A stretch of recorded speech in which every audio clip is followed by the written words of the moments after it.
this talk for a couple of minutes. Sure. I'll hand it Report this next afternoon. and supposedly Chris and Lee are going to be around. Yeah, see this show. Well, good afternoon, everyone, and thank you for coming today. The reason we're having this press conference today is to talk about a report just issued by the Republicans on the Foreign Relations Committee, and also a bill that Senator Portman and I have introduced, and it has to do with immigration. So we're going to talk about immigration today, and I know all of you have other issues on your mind, and I'm certain that myself and my colleagues will be happy to pontificate at some time on those issues, but today we're going to stay focused on immigration. There is a real crisis at the southern border, and we're here to talk about that today because there are a lot of issues in America today, and this is one that should be getting substantially more attention, substantially more ink than what it's getting or time on the air, and it's simply not.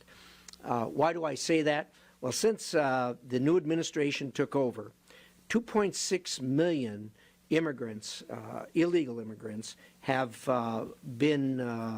attempted to enter the country and have been encountered by United States personnel. That doesn't count the ones that have gotten in that did not have an encounter. So 2.6 million had an encounter. Now, what does that 2.6 million equal? It equals, if it was a city, it would be tied for the third largest city in America. If it were a state, it would exceed the population of 11 of the states. So this is a crisis in America today. Transnational criminal organizations are also capitalizing on the weak U.S. and regional enforcement of border security and immigration controls and evolving their human smuggling and trafficking tactics. Over 6,000 migrants were victims of kidnapping and related abuses since last January. Violent criminals and deadly fentanyl are making their way across the border. Over 16,000 criminals have been arrested at the border since the beginning of last year for crimes that include homicide, assault, sex crimes, kidnapping, robbery, and trafficking. The safety and security of U.S. citizens is at risk. This can't continue, and it can't be ignored. The prior administration, however you feel about them, took a number of actions to effectively stem the flow of illegal migration and build political will in neighboring countries to improve their law enforcement and asylum processing capabilities. These policies were working, and the illegal immigration and attempted illegal immigration was a small fraction of what changed when this administration took over. This administration dismantled these measures and failed to put in place workable alternatives. Importantly, very importantly, is the message that was sent. We all saw them being interviewed on TV. They said if this president was elected, we were welcome here and we could come in, and they were really at a loss as to why there was any problem with this because they believed they were invited. These policies are not only undermining our own efforts to reduce illegal immigration, but also disincentivizing regional governments from taking action to enforce their obligations that would make migration more orderly, safe, and controlled. This is why several of my Senate Foreign Relations Committee colleagues and I released a report that details the problem at hand and offers concrete recommendations to achieve safety and security at our U.S. southern border and the region at large and return us to where we were before this administration took over. This is the report. There's copies here. I'm sure you'll find that interesting reading. The time to take action is now.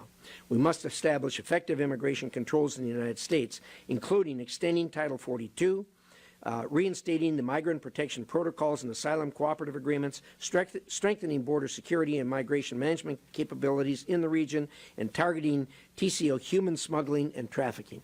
If the administration implements these policies now, we will be able to improve the safety and security of our citizens at home and the region at large. As such, I'm announcing I have introduced the Solving Border Crisis Act with Senator Portman, who's here today, which would enact into law several of the findings in our reports.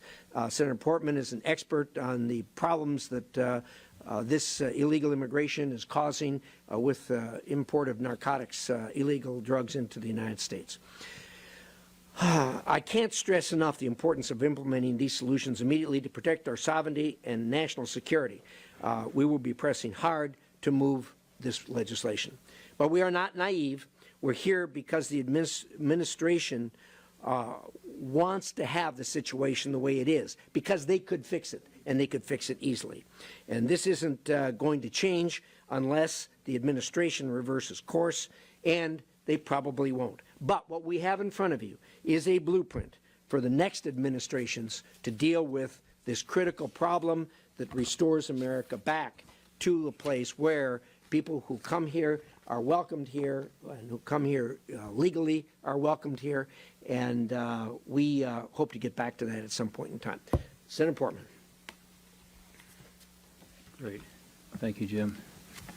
So Senator Risch has done a great job in pulling together a report from the Senate Foreign Relations Committee. I'm on that committee, as is Senator Barrasso, as is Senator Rubio.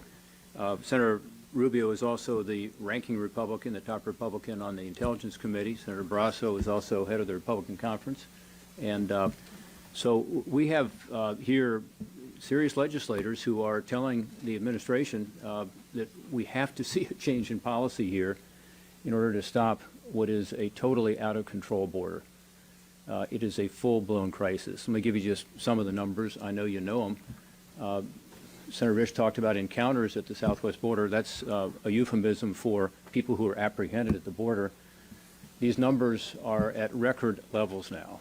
So sadly, we're seeing 239,000 a month. By the way, when you take that over a year-long period, we're talking about millions of people now coming into our country.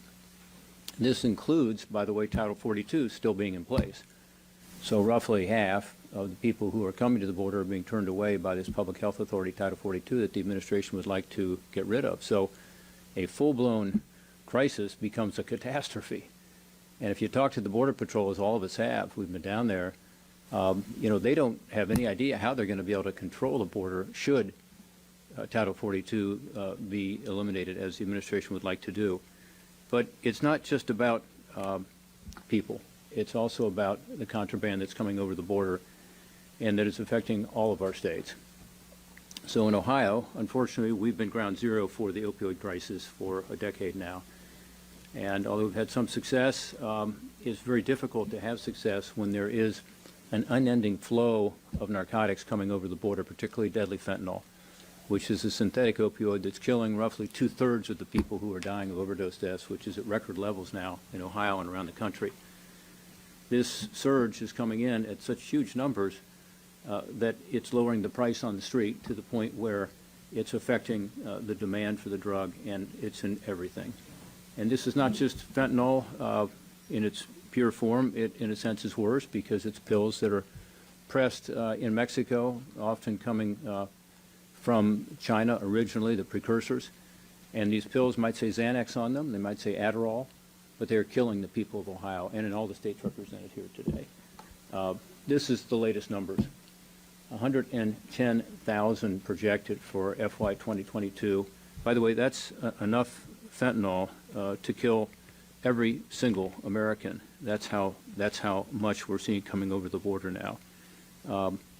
We also are concerned about the makeup of who's coming over the border. Increasingly, people are coming from countries that don't like us very much. That's why individuals on the terror watch list is increasing dramatically. So we've gone from none in 2019 to 3 in 2020 to 15 and now to 50 in 2022.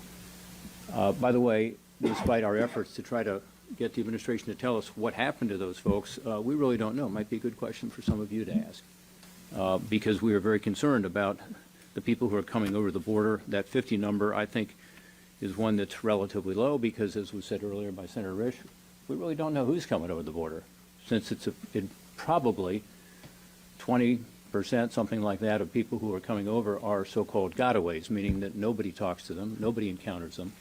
In addition to the 239,000 last month that we have data for, we have a number of people who are coming over the border who are not apprehended at all, and we don't know what they're carrying. We don't know who they are. So the crisis is upon us. I think that's understood now. As Senator Risch said, there's a lot of other things that we're concerned about here and we're focused on. But we can't lose track of this. This is about our sovereignty. It's about people, yes, coming here illegally. We all support legal immigration here. In fact, we'd like to see more legal immigration for the skills that are needed in this country. What we don't support is a process that is illegal, without order, without having the kind of humane treatment that we would expect to have here in this country. We've seen the number of migrants who have been dying, stuck in trucks, overheated, found dead in the desert. The human trafficking count continues to grow. The number of women who are assaulted on the dangerous trip north.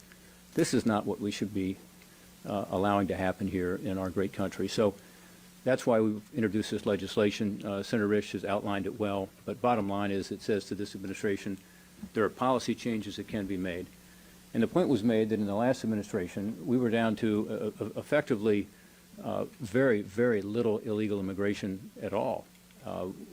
A number of policies, including the Remain in Mexico policy, including dealing with the asylum policy, including allowing third countries to be more involved, including Title 42, basically allowed the border to be a sustainable border patrol situation.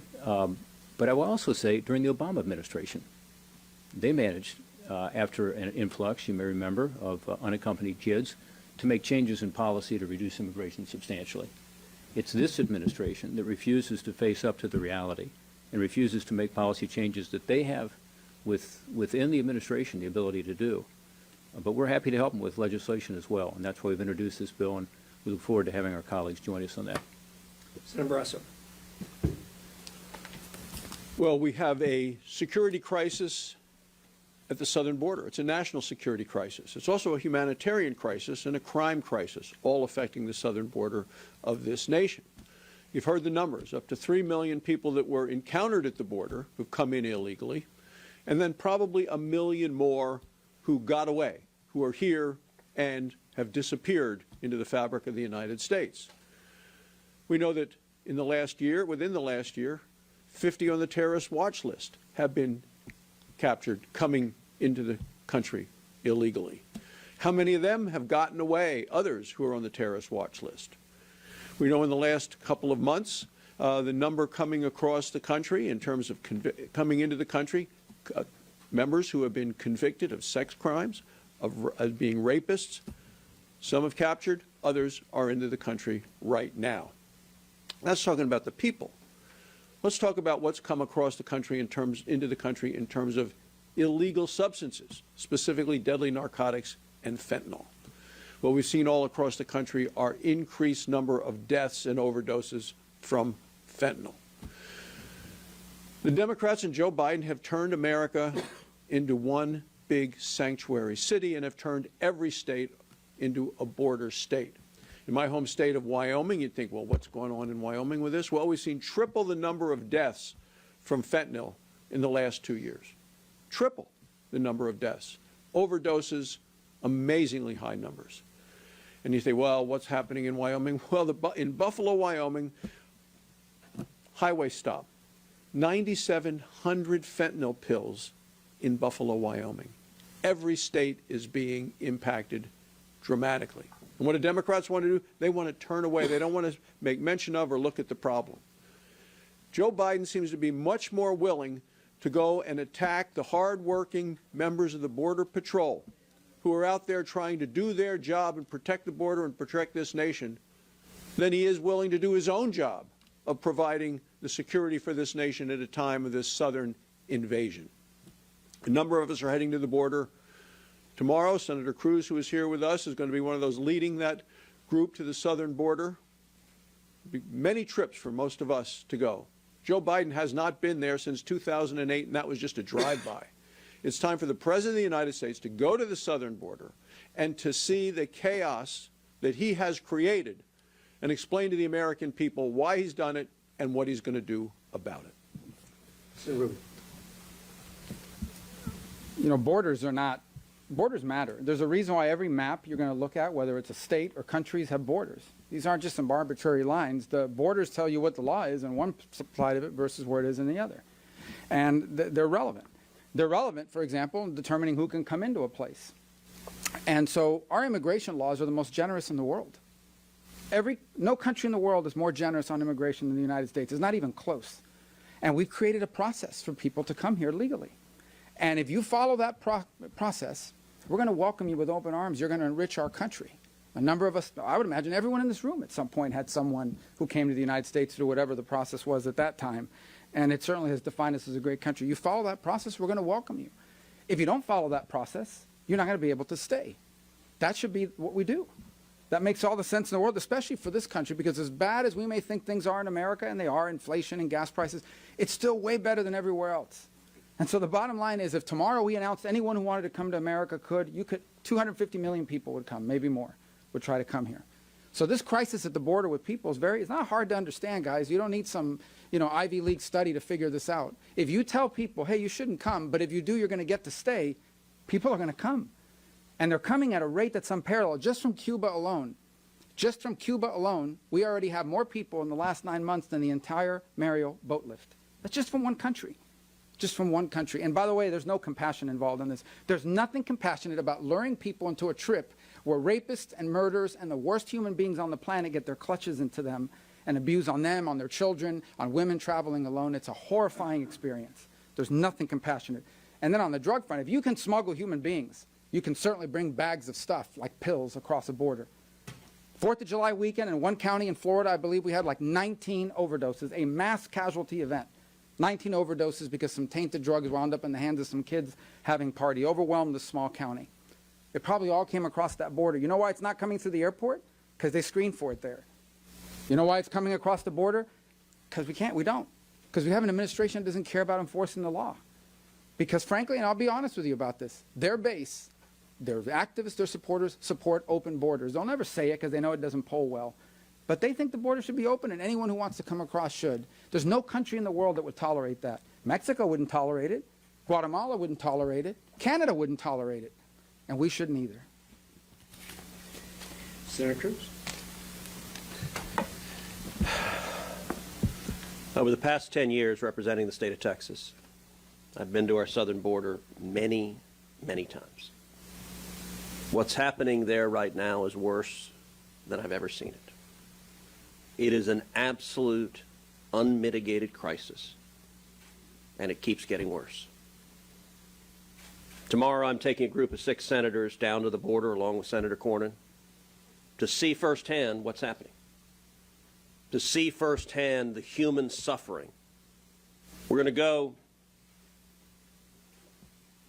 to the midnight muster with Border Patrol agents, to take the opportunity to thank those agents, thank them for their heroism, thank them for their courage,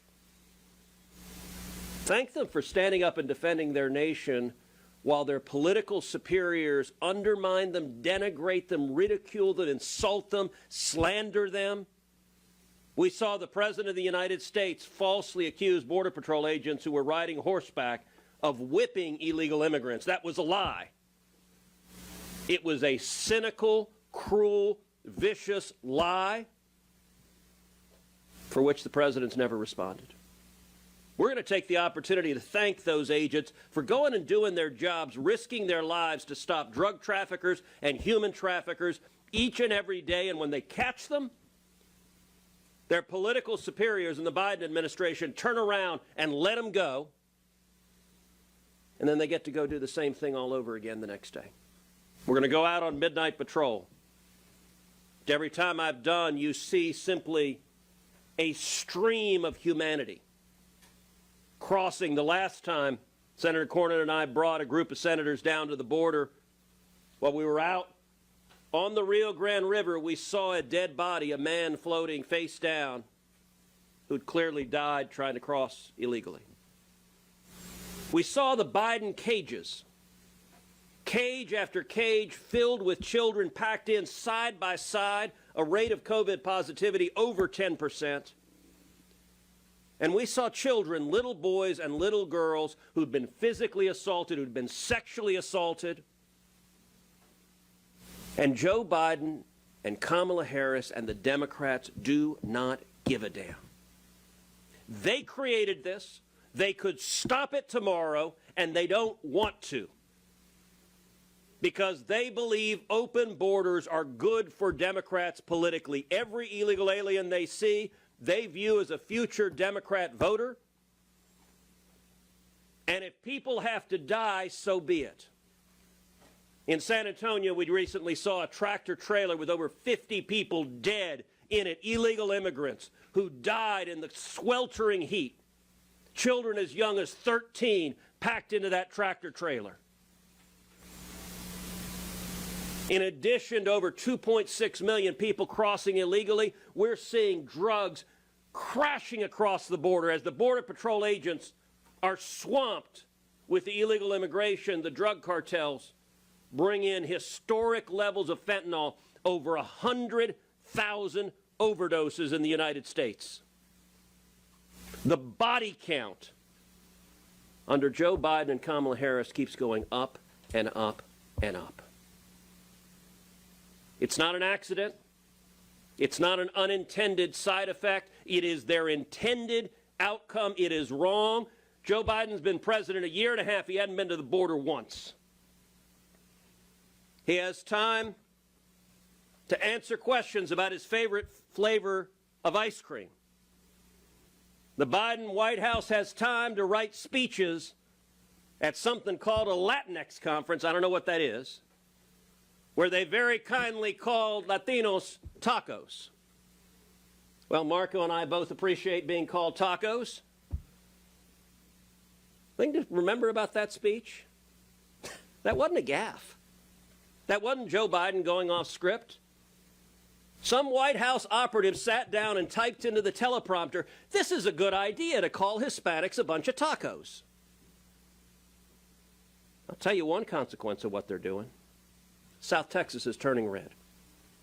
I'm predicting right now in November we will see South Texas, which has been electing Democrats for over 100 years. South Texas is going to elect at least 2 and maybe 3 new Republican members of Congress, all of whom are Hispanic women, all of whom are seeing the crime and disease and suffering and misery caused by Joe Biden's open borders. Joe Biden needs to get down to the border and see it firsthand. Kamala Harris needs to get to the Rio Grande Valley and see it firsthand. This is cruel, it is immoral, and it is causing absolute chaos and human suffering. Senator Young.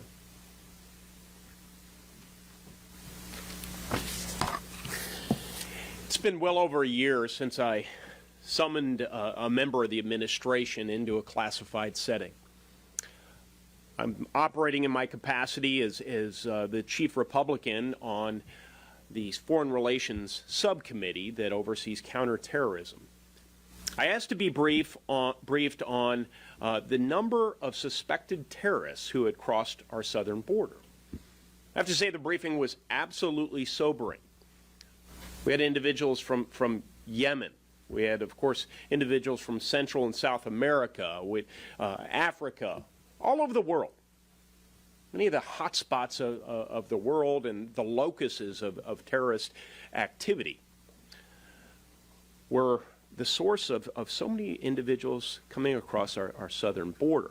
Well, I raised the flag then. I did all I could to try and fix the attention of the executive branch of our government on this national security issue, and nothing happened. Well, since then, as we've seen today, the situation has grown much graver. This is not only a national security disaster, this is also a humanitarian catastrophe. It's a 50-state catastrophe as well. Every state is indeed a border state. In my home state of Indiana, we see evidence on a daily basis that we have a problem on the southern border. Sometimes we see it manifested in our newspapers and on our radios and on our television screens when we hear about the young people, many old as well, who succumb to opioid deaths, overdoses, or they just become addicted to this horrible substance that ruin lives and uplifts communities. Sometimes we hear about those who are human trafficked, oftentimes very young women. These sorts of stories will continue to fill our our news feeds. They'll continue to weigh heavily on my heart and the hearts of many Hoosiers. But we need to turn our concern as citizens into action. I'm persuaded this administration is not going to do anything about the national security situation, about this humanitarian situation, until we make it hurt. So I'm asking the people across this country to mobilize, to make this a first priority, first order issue, to talk about it with their neighbors, and to share with their neighbors that Republicans intend to legislate on this issue. Republicans intend to hold robust and vigorous oversight hearings when we get control of the United States Senate and the House of Representatives. I am persuaded this is the only way we can get the administration to move on this issue. We're not here empty-handed. We're not here devoid of answers to how we can improve this situation markedly. No, we've come here armed with a study which lays out certain recommendations about how to establish effective immigration controls in the United States, how we might strengthen our border security and migration management capacities in that southern border region, how we might target smuggling and trafficking operations by transnational criminal organizations, which, oh, by the way, they're doing quite well right now. Our cartels, our smugglers, our traffickers, the business is absolutely flourishing. They're taking over the country of Mexico. We have a responsibility to our own citizens. We have a responsibility to our communities, to the next generation, and yes, even to our friends at the southern border to fix this problem. But we can only do it if we make it this administration, if we make President Biden feel the heat, because most assuredly he will not see the light. Okay, we will take your penetrating and well thought out questions at this point. So on the subject, you were first. Thank you, Senator Rich. I wanted to ask, do you all see immigration reform coming through Congress as one of the solutions to the issue of the southern border? Well, clearly, there's a lot an administration can do without legislation. We saw that in the last administration. They took the law that was in place and they were able to tamp it down to a very small number compared to what it is today. So, you know, legislation's important, but obviously an attitude, as I expressed before, that says we welcome legal immigration, we do not welcome illegal immigration, and we'll turn it back. If you have that attitude, this thing can be straightened out and straightened out pretty easily. So besides the oversight hearings, which Senator Young mentioned, what are steps that you all can take if you took the majority back in the Senate that would change? I think mandatory legislation is certainly an important step. Mm-hmm. I would like to hear your thoughts about the announcements made by President Biden and President López Obrador yesterday with regards to immigration. For example, Mexico is committed to invest $1.5 billion in border infrastructure, and that President Biden announced to duplicate the visas for migrants. And if Senator Rubio could answer in Spanish. Yeah, why don't, Well, I mean, just on the comment of I think the Mexicans have a vested interest in border security. Frankly, they're not beneficiaries here. The majority of the people coming across the border are no longer from Mexico. They're transiting through Mexico, and it places a huge social burden on them as well. So I understand that, and I hope that they keep that end of it. As far as the visas are concerned, look, at the end of the day, the overwhelming majority of people that are arriving across the border unlawfully are not eligible for the visas that are going to be provided. There are some, but not most. So at the bottom line is that an incentive has been created for people to come here illegally because they believe if they come, they're going to get to stay, and they know people who have done it. And as long as that's in place, these numbers are going to continue at this level, and they're going to continue to grow. México tiene, en mi opinión, un interés en tener una situación más estable. Ellos no se benefician de la inmigración ilegal, son un país de tránsito y están pagando un gran precio por esto. Pero también ellos pueden contribuir de su parte y qué bueno que lo van a hacer, pero es importante que lo cumplan. Y esto de las visas que está proveyendo el presidente Biden no va a solucionar este problema, porque la enorme mayoría de las personas que están entrando de manera ilegal y sin documentos no son elegibles para esas visas. Siempre hemos sido un país que ha dado visa y que le damos la bienvenida a esas personas que entran a través de un proceso legal, pero no podemos ser un país que tenemos un sistema de inmigración que es un caos total y un desastre.